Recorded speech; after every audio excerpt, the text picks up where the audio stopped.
All right, for today's review, we are taking a look at another one of the 1996 McDonald's Happy Meal Beast Wars toys, and this week we are taking a look at Rhino. Yep, not Rhinox, but just Rhino. The 1996 assortment, they were all just named their beast mode, so this guy is just Rhino, and is notionally a different character than Rhinox. Like he's got like a bio and everything that's different from Rhinox's, but yeah, rhinoceros inspired maximal, like, yeah, you can see the connections, and it's an okay rhino mode.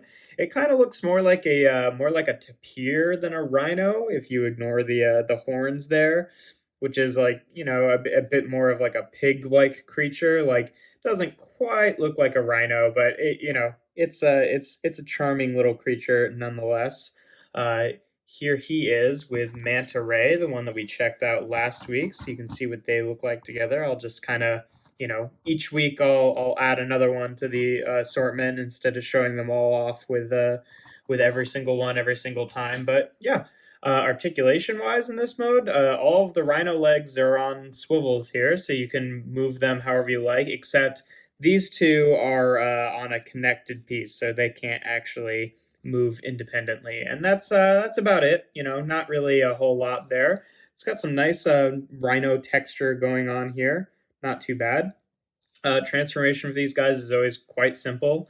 Just the feet here kind of come out of the butt, and you just pull them down on sliders. They're really floppy because they just kind of like end.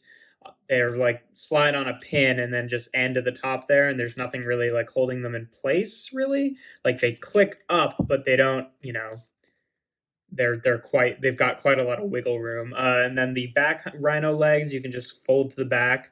And then he's got like sculpted little arms on the inside of these rhino legs, but they are separate pieces. So I'm not entirely sure if you're supposed to just bring these down as arms, or bring the arms out from the rhino legs and then bring those to the back. That's kind of what I prefer to do. Just, I don't know. The arms look a little bit diddlier, but at least they're not just literally the rhino legs. And then you take the rhino head here, fold it to the back, and rotate the head around, and there you have Rhino in his robot mode. It's kind of a chore getting him to stand. It's not too bad, but he always kind of sits on this like weird sort of slanted angle, and certainly not much is needed to push him over, because if you just yeah, he's kind of a silly guy, but you can, if you kind of lean him the right way, he'll stand just fine. Real quick, I'll show him off again with Manta Ray. There they are together, and yeah, he's got I mean, it's obviously a really awkward looking robot mode, but it's charming for what it is. I like the head sculpt, kind of like a meaner version of Rhinox with a mask and kind of more of like a snarling snout there. Articulation wise, the arms can rotate independently.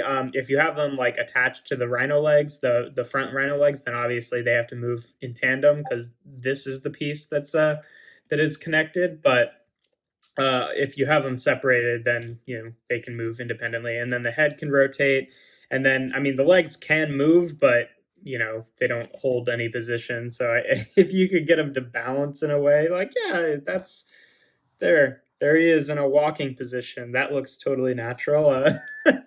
But yeah, he's a pretty cool figure. You don't really get these guys because they're like good. They're just kind of awkward robots, and that's sort of the charm of them. But yeah, pretty fun little guy. If you enjoy my videos, make sure to leave a like and consider subscribing. I do BotBots reviews on Tuesdays and Thursdays, and then other reviews like these on Sundays. And yeah, without further ado, here we have McDonald's Happy Meals Beast Wars Rhino.